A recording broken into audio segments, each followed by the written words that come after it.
This is Mark Medina with the LA Times Lakers blog, and the Lakers came off a pretty convincing win against the Golden State Warriors by a final score of 117-89, but it's probably fair to say that the Lakers are going to face a much stiffer test Tuesday night at Staples Center when they play host to the Chicago Bulls. They enter that contest with a 7-4 record, and I thought to break this game down, I thought I'd bring in an expert. Jordan Bernfield covers the Bulls for WGN Radio, and he's going to tell us everything we need to know about Chicago. How's it going, Jordan? I'm doing all right, Mark. I think it's a little daunting that I have to tell you everything about Chicago, but I'll do my best to try to sound. Well, here's the thing. You're a host, an anchor, a producer, and a reporter for WGN Radio. What isn't there that you're doing there? Well, getting paid a lot? No. No, I mean, it's definitely, it's fun to do all the different stuff, but the Bulls, certainly have been an interesting team so far this year at 7-4. Like you mentioned, they've won 7 of their last 10, even though they've only played 11 games. They've played really well at home. They happen to win 2 out of 3 on the Texas three-step, as many like to call it, which is not something that they usually do very well. They're actually, Mark, amazingly, the Bulls coming into this circus trip, as they call it. This is the trip when they come to visit you guys and all the other teams on the West Coast. Right. Since Michael left, they're 10-61 coming into this year on that trip. So the fact that they've won 2 out of 3 is a way better start than normally, because normally they just go out and they get swept in Texas before coming to the Lakers so that the Lakers can hammer them and Sacramento can hammer them and all these other teams. But the Bulls are playing. A little bit better this year, despite Carlos Boozer being out. So, I will try to wear all my different hats in trying to answer your questions. Well, what's the latest status on Boozer as far as his return goes? Well, they're saying that he'll be back sooner than we thought. The original thought was that he might be back in mid-December, but as recently as a few days ago, Boozer had the cast come off his hand. They've run some tests. They think that he's going to be back soon. Boozer really has been an excellent leader, if you can believe it, despite the fact that he's not playing. I mean, he's kind of even though the Bulls have Bryant Scalabrine on the roster, I would say that Boozer has been the best sideline cheerleader on the team so far this year, in terms of the fact that he is not shied away from being with the team. He's wanted to be around them at all times. He's wanted to be at practice. He's wanted to do all that sort of thing. So, I think that you really have to like the way that Boozer's handled himself despite being out. But the original thought was it might be mid-December. Now I think that they're thinking that, as soon as next week, potentially, he could be back in the court, depending on how things go with his hand. So once he comes back, I think we'll really be able to see what the Bulls are, because Tom Thibodeau will finally be able to use the rotation that he wants to with the Bulls. Well, that's a pretty interesting note, Jordan, that you mentioned about Boozer. He came from Utah last season, and obviously he brought a lot of skills to that team.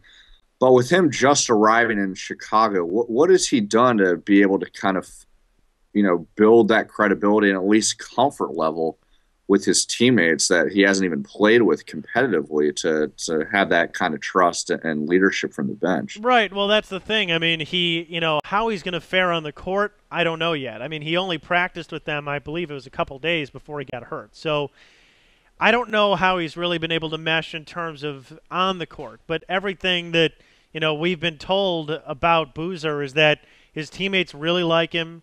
The organization really likes him. I mean, you could see why, too. I mean, Carlos Boozer's a guy who's very well-spoken. He's a pretty smart guy out of Duke. He's a guy who I think has gotten along pretty well with his teammates in other cities that he's been in, particularly, obviously, in Utah and Cleveland. So I think that, Boozer's a guy that ultimately, Mark, we don't really know how he's going to mesh with the team until he gets out on the floor and actually plays with them, because one of the things that's been interesting is that Boozer, Tom Thibodeau has it took him a few games to sort of figure out the rotation he wanted to have. He didn't have Derrick Rose and Kyle Korver on the floor at the same time for a few games earlier in the season, and us observers in the media were kind of wondering why they weren't on the floor together, why C.J. Watson was primarily running the point with Korver out there, because we thought when they brought Korver in, another Utah guy, and Ronnie Brewer, they basically relocated half the Jazz team to Chicago. But the thought was that Derrick Rose, because of his abilities as an offensive player and as a passer particularly, would be able to set Korver up for shots based on the fact that if Rose drives and kicks, that Korver will get some open looks, and we all know that when Kyle Korver has the ability to get an open look, he's going to hit it most of the time. So, that was something that the Bulls had to adjust to and Tom Thibodeau had to adjust to in terms of rotation. So with respect to Boozer, I don't know how exactly it's going to fit. Taj Gibson, who has been dealing with a little bit of a foot injury, may be out for a couple of games. We'll see how that goes for him, and that will be something that will certainly help the Lakers' chances of winning on Tuesday night. But, Taj has done a really good job of filling in while Boozer has been out. So I think that when Boozer fits in there, it'll be interesting to see how they shift Gibson and Boozer and who they play with and how the minutes shake out. Obviously, you would think that Boozer will play the most minutes when he's fully healthy, but whether his conditioning is completely up to snuff, we don't know that yet for sure. So I think that it'll be interesting to see kind of how that all shakes out. And then they've got Omer Asik from Turkey, who has played sparingly. I would think that even though he hasn't played a lot, his minutes will significantly decrease when Boozer comes back. But, you know how it is, Mark, with any NBA team. These guys got to learn each other. They got to figure out how it's going to go on the court together. They got to figure out, what's going to be the best way for them to attack both on offense and on defense with their lineup that they expected to have on the floor. So I think there will be a slight bit of a learning curve. But, Boozer has certainly, I think, endeared himself to his teammates so far, just in terms of the way that he's been committed despite not being on the court yet. Well, Jordan, you mentioned a little bit about Tom Thibodeau. This is his first season after spending the past 3 years as an associate head coach with Boston. And obviously it's fairly early in the season. It's only 11 games in. But from what you've been able to draw, how would you describe what his coaching philosophy has been so far? Well, we know that he's a defensive coach. I mean, you guys certainly know that out in L.A. based on facing him with the Celtics. We know that he's a guy that really wants to impress upon his team 48 minutes. I mean, you listen to Tom Thibodeau talk after games, and he is pretty adamant about this idea of the Bulls being a 48-minute basketball team. Not one that's going to take any time off, not one that's going to, relax a little bit defensively. Now, having said that, I don't think that you could say necessarily all season that the Bulls have played defensively the way that they've wanted to play or the way that Coach Thibodeau wants them to play. They had the game against the New York Knicks on November 4th. I know it was, a very early game in the season, but the Bulls gave up 120 points in that game. And I know Mike D'Antoni's style, and I know that New York wants to push the ball, but that was a game at home that Thibodeau was really unhappy about in terms of the defensive effort. They went to Boston, and they lost 110-105, but they played better defensively then. But, since then, they've really started to hit their stride defensively. And I don't know if that's been the schedule that they played, but they held Denver to 92 points on the 8th, winning 94-92. They held Golden State, which is a team that's obviously very run-and-gun, to 90 points in a 30-point win on November 11th.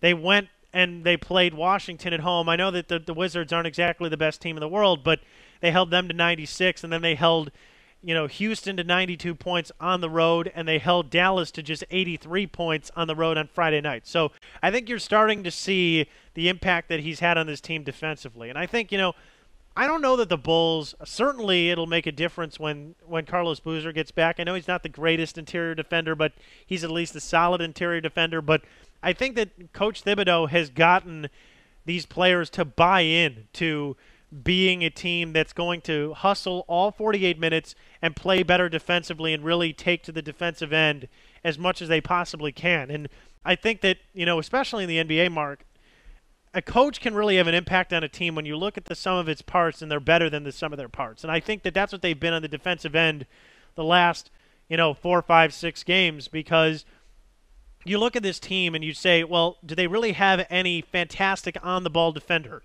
Maybe Keith Bogans is that. Maybe Ronnie Brewer can be that. Certainly he was a good on-the-ball defender as a two-guard when he was in Utah. But other than that, you look at it, Rose, Dang, they don't have any really great defenders. Noah's a pretty good defender underneath, but he's more of an energy guy than anything else. But they're starting to show that they can have, a pretty good defensive effort on both ends. And, with the maturation of Derrick Rose being in his third year now and showing what he can do offensively, I think that Coach Thibodeau has changed this team a little bit. And I think you'll see it manifest itself more when Boozer's out there and they may be able to have more of a consistent rotation. You touched on Thibodeau's familiarity with the Lakers, obviously, with the Celtics meeting the Lakers in two of the past three NBA finals. But the familiarity, extends a little bit, specifically regarding Kobe Bryant, back to when he was in high school. Kobe's father, Joe, he served as an assistant coach at LaSalle University. He was pretty close friends with John Lucas, who was coaching the 76ers coach at the time, and that's when Thibodeau was assistant with Philadelphia. And at that point, Bryant and Thibodeau developed a little bit of a relationship. And Kobe mentioned, actually, just after the game against Golden State, how that was very instrumental in just his upbringing. But that being said, with Thibodeau's deep understanding and familiarity with Kobe, how do you foresee his system going about trying to defend him, or at least just limit the normal production that he usually provides? Well, right, that's the big question. I mean, stopping Kobe is nearly, right. It's nearly impossible. And Thibodeau even said that too. I mean, Thibodeau has been asked about the same topic, and he said, I might know Kobe, but it's really hard to defend him. You might know what a guy's going to do, but Tom Thibodeau is incredibly complimentary of what Kobe Bryant is. And I mean, really, how can you not be? I mean, the two, Tom Thibodeau as a basketball coach and a longtime basketball man knows what a special talent Kobe is, and he actually said that he remembers, how much drive Kobe had just as a high school kid. And he was actually quoted as saying, if he had a day off of school, he'd be in the gym from 8 in the morning till 8 at night. He'd play against the pros and look like he belonged with them, and he'd watch everything and lift weights. And this was back when he was a high school kid, and so Tom Thibodeau knows exactly what he is. But again, defending Kobe Bryant is going to be very difficult. I think that what you'll see from the Bulls is Keith Bogans will probably, and my estimation, handle the responsibility of trying to guard him. Ronnie Brewer, being long and being a guy who played in Utah and has seen Kobe Bryant in not only being a Western Conference guy, but being a guy that would have faced Kobe a number of times in the playoffs too. So I think that you really can't stop Kobe, but the fact that, like you said, Thibodeau knows Kobe and knows him going way back, maybe he'll be able to slow him a little bit. But, I would guess that you're going to see a combination of Brewer and Bogans primarily handling Kobe Bryant, and maybe even Luol Deng. I mean, Deng has had to kind of play a 3 but quasi 4 based on the fact that Boozer hasn't been in there. Taj Gibson and Luol Deng have kind of handled things underneath defensively at times. So I think it would definitely take them out of the rotation a little bit to move Deng up on him. But I think it's a possibility in terms of what they might do. But really, there is no way to stop Kobe. I mean, you know that as much as anyone covering this Laker team every day. Yeah, we've seen plenty of games where he just goes off and makes it look like it requires very little effort. And we're speaking with Jordan Bernfield. He covers the Chicago Bulls for WGN Radio, and we mentioned your jack-of-all-trades role with the station. You're a host, anchor, producer, and a reporter, and someone on the Lakers who kind of fills that role, so to speak, is Lamar Odom. And I bring that up because Thibodeau had mentioned recently how concerned he is about how the Bulls can match up with him. He even went so far as to say that he's one of the most underrated forwards in the game right now. What is it that they're concerned about him? Yeah, I mean, Lamar Odom is obviously he's a tough guy to guard. I mean, he's very long, and I think, like you said, being a jack of all trades, this is a guy that sort of can do a lot of different things on the floor, and I think that, it's not just Odom to me, but I think it's just the entire combination of size that the Lakers have. I mean, I know that Bynum gets hurt a lot and isn't always out there, but when you think about Gasol and Bynum and Odom and all these guys that are just towers. I mean, they have so many players that are 6'10" or 7 feet. I think Lamar Odom is going to be a really difficult guy to guard for the Bulls because without Boozer, I think that you don't really have a guy that could necessarily take him, especially too if Taj Gibson is injured and is by all likelihood not going to be able to play in this game against the Lakers. So I think that, it's definitely a big mismatch, and I think that if Odom tries to play underneath the basket, which he has shown that he obviously can do, it's going to be a really tough. It's going to be a really tough test for the Bulls because they are a little bit weak underneath right now, but where they have been able to make up for it is the fact that Joakim Noah is such a great is such a great energy guy, and he's such a great presence underneath, and he's done such a great job of rebounding. And I would have said too Taj Gibson because he's coming off a 17 rebound performance against the Dallas Mavericks a couple of nights ago. I mean, he was great. So without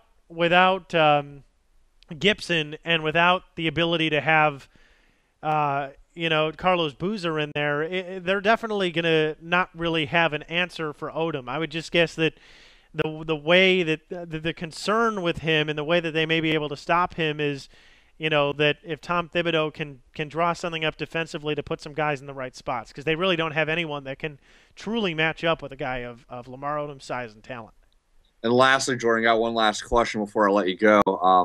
As well as Chicago has gotten off to, you mentioned some of their success, and actually the last time the Bulls started 6-3 was the 1996-97 season. They're currently at 7-4. But when you look at all the other Eastern Conference teams with Orlando, Boston, Miami, how do you ultimately see Chicago shaping up against all those Eastern Conference teams? Well, before the season, Mark, I would have told you I kind of thought they were going to finish 6th in the East, and I thought, and I think a lot of people expected that they might be better than that. I mean, you've heard some of the national experts and pundits and whatnot saying that this team might be able to finish in the top 3 or 4 in the Eastern Conference.